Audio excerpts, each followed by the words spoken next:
pakikipag-sparring ni Casimero sa dalawang Japanese warrior at kung ano pa ang dapat ma-improve ng ating pambato. Tunghayan natin, kabady. Bago ang lahat ay pakisuportahan ang page na aking pinamagatang Sports Update at pakihit ang subscribe at bell button para lagi kang updated, kabady. Maraming salamat. Mainit-init pa, kabady, at wala nga pong takot na inilabas ng ating former 3 Division World Champion at tinaguri ang angas ng Pinas. Wala nang iba kundi si Janriel Casimero, ang kanyang full video ng pakikipag-sparring sa dalawang Japanese boxer na naganap mismo sa Boxing Gym Arena ng kanyang planeta sa Ormoc. Kahit na pwede itong masilip ng kampo ng kanyang makakalaban sa darating na Oktubre na si Yokinori Oguni at pwedeng makounter ang mga taktika ni Cuadro Alas, ay wala talagang alinlangan si Casimero, mga kabady, at umpisa pa lang po talaga ay kampante na ito. Kahit makita ang mga training niya ay wala itong pakialam.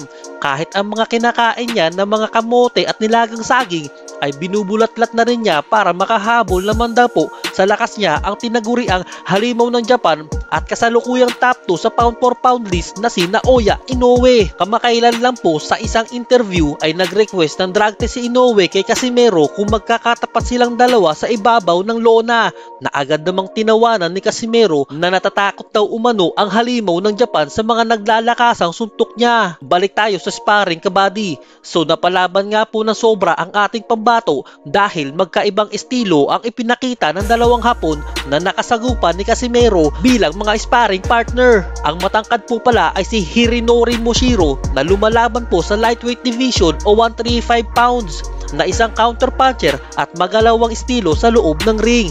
Habang yung pulang maliit ay si Kento Uchigame na lumalaban naman po sa 118 pounds or sa bantamweight division na talagang lumalaban ng sabayan sa ating pambato. Pagkatapos nga mapalaban ni Casimero sa dalawang warrior na Hapon na ito, ay humingi ito ng komento o tulong sa mga boxing fans na kung ano pa daw po ba ang kulang o dapat niyang ma-improve at kanyang gagawin upang masolusyonan. Pakiusap pa nito.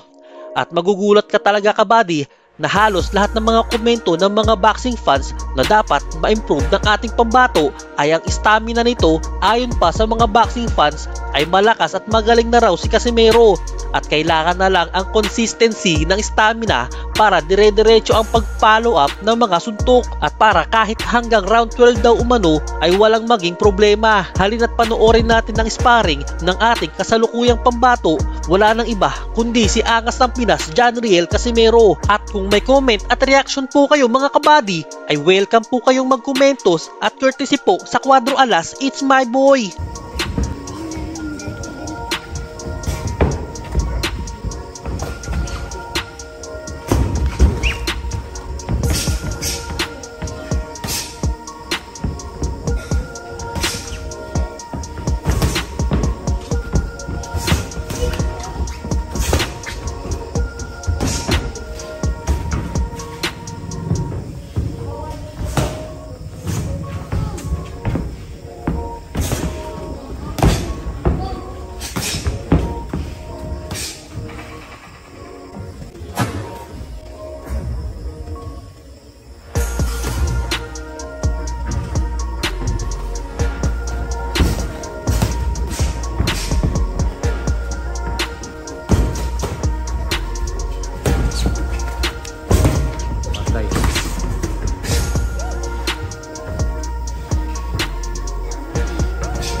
Na, inana lang tol, tandog-tandog ka lang ginagmay.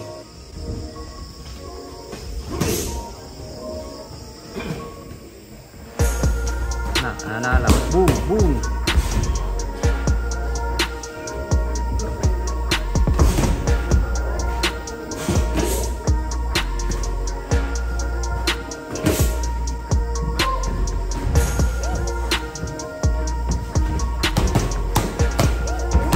Bang! Patay.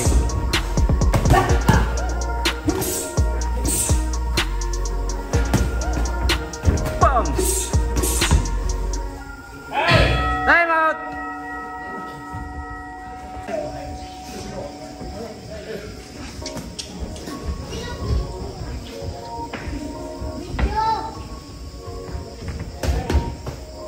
Nah, anak lang, pitik-pitiki lang. Nah.